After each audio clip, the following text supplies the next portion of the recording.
9, 10 e 7º ano, vão aprender aqui como construir triângulos. Isso mesmo, vou começar do zero, como você pode construir triângulo. Triângulo você sabe o que são, mas como eu posso construir eles? E vão aprender também em relação à soma dos ângulos internos dele, aqueles ângulos que formam dentro de um triângulo. Primeiro passo, vamos aprender e vamos relembrar também como classificar triângulos. Primeiro passo é, o triângulo ele pode ser classificado quanto aos seus lados. Eu olhar os lados deles e verificar se tem mesma medida, se tem medida diferente, se tem duas medidas iguais. Assim eu vou classificar o triângulo quanto aos seus lados. Ele pode ser equilátero, equi significa igual, látero, lado. Então, igual, lado, ou seja, é o triângulo que tem os três lados iguais, ou seja, os três lados com a mesma medida. O triângulo isósceles, isósceles vem de isometria, de simetria, um lado igual ao outro, ou seja, ele vai ter dois lados iguais. Então, aquele triângulo que tem dois lados iguais, ele é um triângulo isósceles. E por fim, o triângulo escaleno, ele vem de escada. O lado vai progredindo o seu tamanho. Ou seja, os três lados vão ter medidas diferentes. Então, três lados iguais, equilátero. Dois lados iguais, isósceles. Três lados diferentes, escaleno. Agora que recordamos a classificação do triângulo, vamos ver como que eu posso construir um triângulo equilátero. Lembrando que o triângulo equilátero é aquele que tem os três lados com a mesma medida. Bom, para construir um triângulo equilátero, você vai precisar pegar um compasso, um lápis e uma régua. Você vai traçar um segmento de reta, um papel, usando a régua para ficar retinho.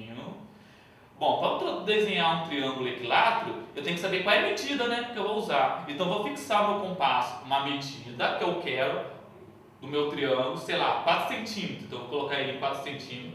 Vou pegar a abertura do meu compasso e vou colocar a agulha na extremidade desse segmento e vou traçar um arco para ver onde termina. Então, esse segmento aqui vale 4 centímetros, por exemplo.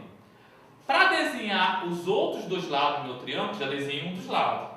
Eu vou manter, na verdade, a abertura do meu compasso, vou botar a agulha dele numa das extremidades e vou traçar aqui um arco com ele. Vou traçar um arco com o meu compasso. Vou fazer a mesma coisa na outra extremidade que eu desenhei aqui. Vou botar a agulha do meu compasso na segunda extremidade e vou desenhar o segundo arco. O encontro desses arcos é o meu terceiro vértice do meu triângulo. Então, liga esse vértice. Ao ligar esse vértice, você tem esse triângulo com a mesma medida, já que o compasso, você não mudou o tamanho dele. Então, você criou aqui um triângulo com três lados iguais, ou seja, um triângulo equilátero. O tamanho desse lado vai depender do tamanho do segmento de reta que o problema foi te fornecer. Agora vamos aprender a construir um triângulo isósceles. O triângulo isósceles tem dois lados iguais. Você vai precisar dos mesmos instrumentos. Vou pegar aqui em cima dois segmentos que eu quero desenhar dos lados do meu triângulo. Vou traçar aqui um segmento de reta embaixo usando a régua e vou ter que determinar o tamanho desse segmento. Vamos dizer que a minha base seja essa menor. Então vou pegar o meu compasso, colocar sobre essa base e vou medir nesse segmento, colocando a agulha numa extremidade e marcando um arco no outro. E os outros dois lados aqui? Eles são iguais. Esses outros dois lados do meu triângulo, que vão ser iguais, vai ser o tamanho desse meu segundo segmento de reta. Percebe que ele é um pouco maior do que esse, porque é diferente. Você vai medir com o compasso o tamanho desse segmento de reta e vai colocar nesse segmento de reta que você fez aqui embaixo, colocando a agulha numa das extremidades e marcando um arco, colocando a agulha na segunda extremidade e marcando o segundo arco. O encontro dos dois arcos feito com compasso é o seu vértice desse seu triângulo isósceles. Desenhe agora o triângulo por meio desses três vértices que você criou e aqui você tem o seu triângulo isósceles. Lembrando, gente, vamos recapitular a figura que eu tenho aqui em cima. Eu tenho um segmento menor, que foi a minha base, e esses dois segmentos laterais aqui foram de tamanhos iguais, era o segundo segmento que eu tinha aqui. Ele é um pouquinho maior do que a base, ou seja, esses dois lados que estão aqui, eles são maiores do que a minha base. Por isso ele tem dois lados iguais e é um triângulo isósceles. E como construir um triângulo escaleno? Escaleno, as três medidas são diferentes. Então vou usar precisar o mesmo instrumento, compasso, lápis e a régua. Vou no papel pegar a régua e traçar um segmento de reta. Olha que os três lados do meu triângulo estão aqui em cima, são três lados de tamanho diferente. Então vou pegar o meu primeiro lado, vou colocar o compasso e vou medir. Ó. Agulha em uma extremidade e a ponta na outra. Medir, vou deixar a mesma abertura e vou desenhar aqui embaixo, botando a agulha em uma das extremidades e marcando o arco na outra.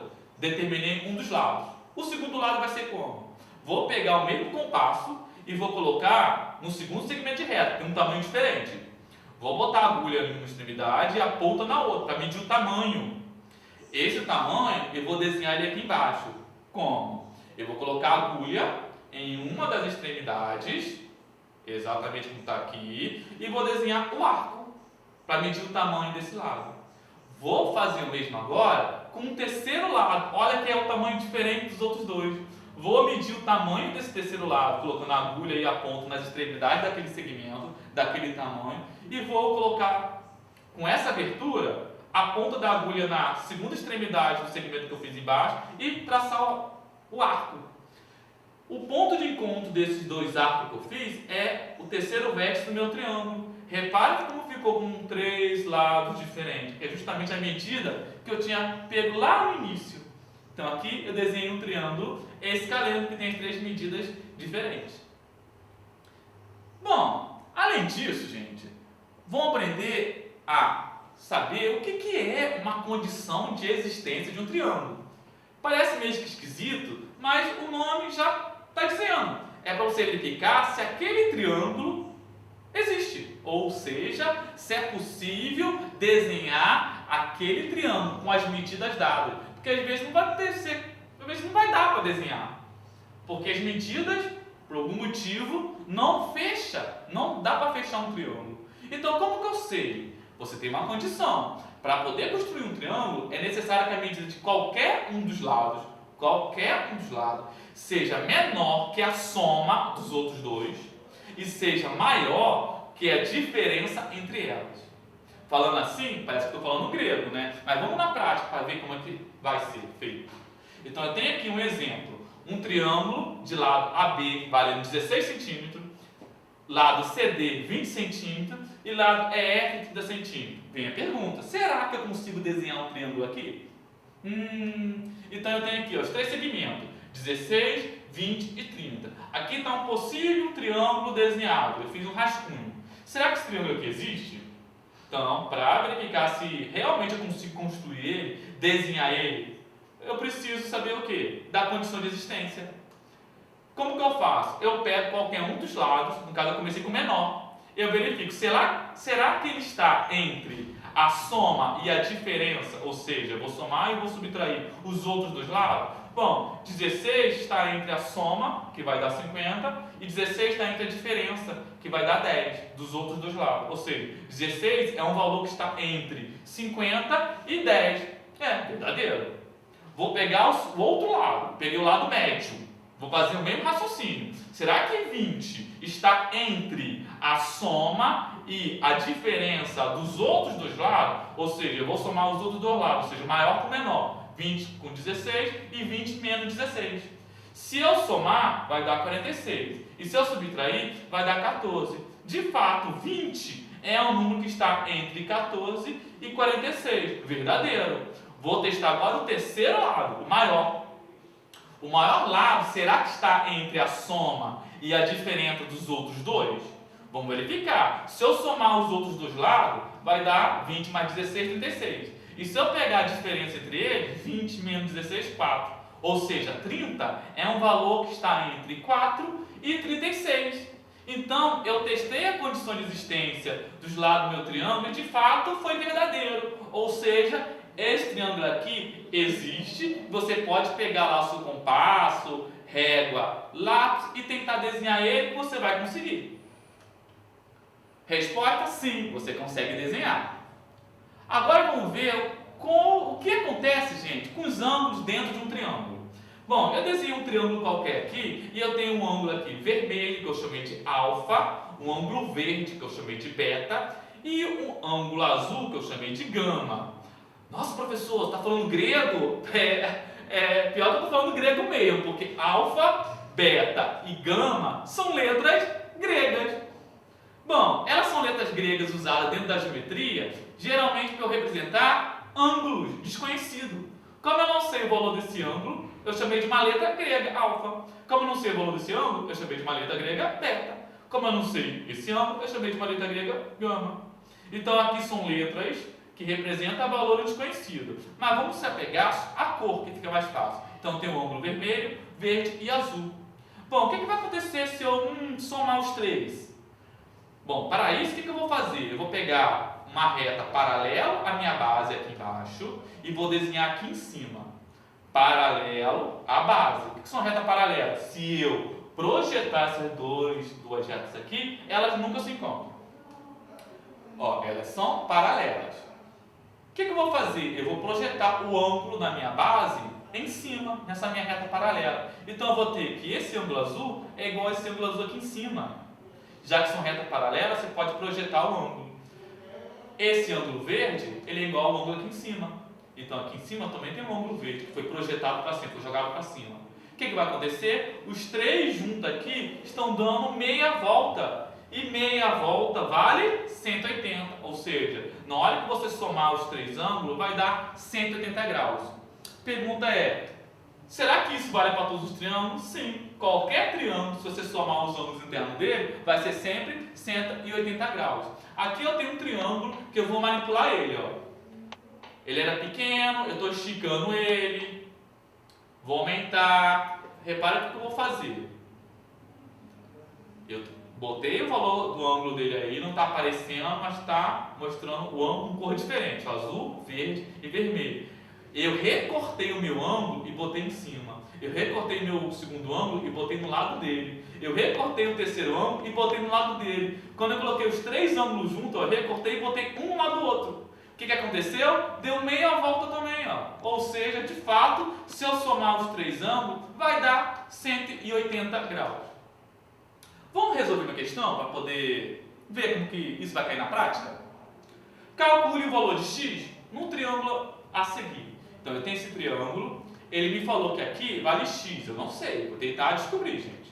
Só que ele falou, ó, esse ângulo aqui vale 30 e esse daqui vale 40. Bom, se aqui vale 30 e aqui vale 40, você sabe que se você somar os três ângulos, tem que dar 180. Bom, se eu somar 30 com 40, vai dar 70. Bom, para chegar a 180, é uma conta de menos. Então, 180 menos 70, ou seja, sobra 110. Ou seja, o x aqui vale 110 graus, porque na hora que você soma aqui vai dar 180. Bom, no segundo triângulo. Bom, esse segundo triângulo tem uma pequena pegadinha, que não vou dizer nem que é pegadinha, mas não caia nela, gente. Que é esse ângulo aqui, ó, que é um quadradinho. Bom, esse ângulo quadradinho aqui, não está escrito o valor numérico dele, mas toda vez que tiver quadradinho, você sabe que esse valor é 90 graus. Eu escrevi depois. Toda vez que tiver o quadradinho, vale 90 graus. Bom, se um dos ângulos vale 90 e o outro vale 30, quanto que vale o terceiro ângulo que eu não sei, x? Bom, o que você tem? Você tem que 90 mais 30 vai dar, somando, 120. Para chegar a 180 é uma conta de menos. Ou seja, eu vou subtrair. 180 tira 120, 60. Ou seja, esse ângulo desconhecido aqui vale 60. Vamos para o segundo exemplo. Ó, deseja fazer uma ligação entre o quilômetro 32 da BR-1 e o quilômetro 55 da BR-2. Como mostra essa figura aqui? Você tem uma figura, duas BRs e quer construir uma avenida cruzando as duas. Sabendo que essa ligação tem que ser o número inteiro, em quilômetros.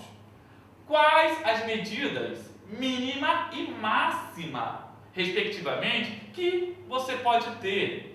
Ou seja, com esse desenho aqui na rodovia.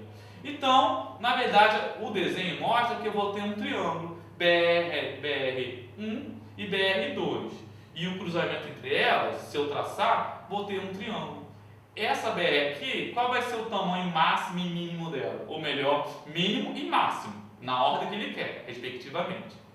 Bom, eu sei o que?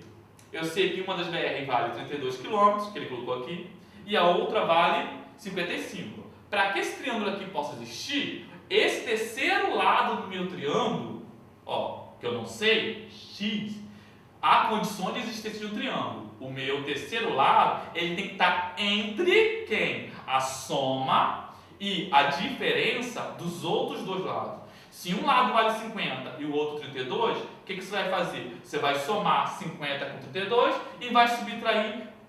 Desculpa, gente, é 55. Você vai somar 55 com 32 e vai subtrair 55 com 32.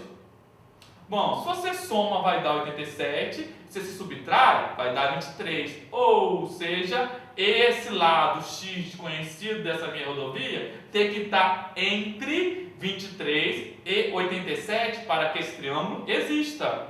Condição de existência.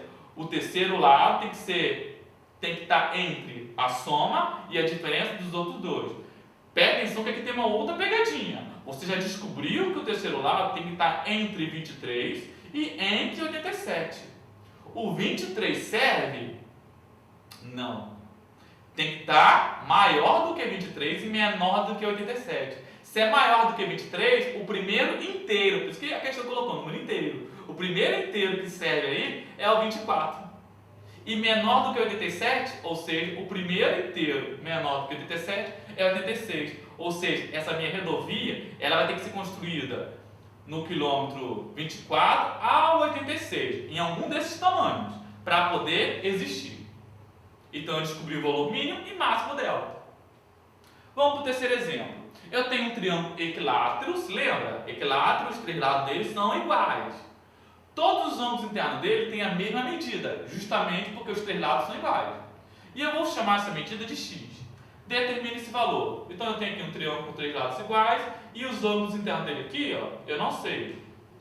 Então como que eu vou resolver? Eu sei que esse ângulo, mais esse ângulo, que tem a mesma medida, são iguais. Ou seja, x mais x são iguais e a soma dos três tem que dar 180.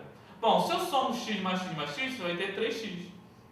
O 3 está multiplicando, vai para o outro lado dividindo. E se eu dividir, vai dar 60. Ou seja, o triângulo vai ter 60, 60, 60 de fato. Se você somar, dá 180. Como ângulos internos do meu triângulo equilátero. Bom, agora que vocês já estudaram um pouco mais sobre os triângulos e sua condição de existência, podemos pegar o caderno 12 e fazer a atividade 9 e 10. Leia com bastante atenção, releia se for o caso e reveja esse vídeo. Boa sorte nos exercícios de vocês. Qualquer dúvida, pergunta ao professor de vocês e te aguardo no próximo vídeo. E até lá no próximo bimestre também. Tchau, gente.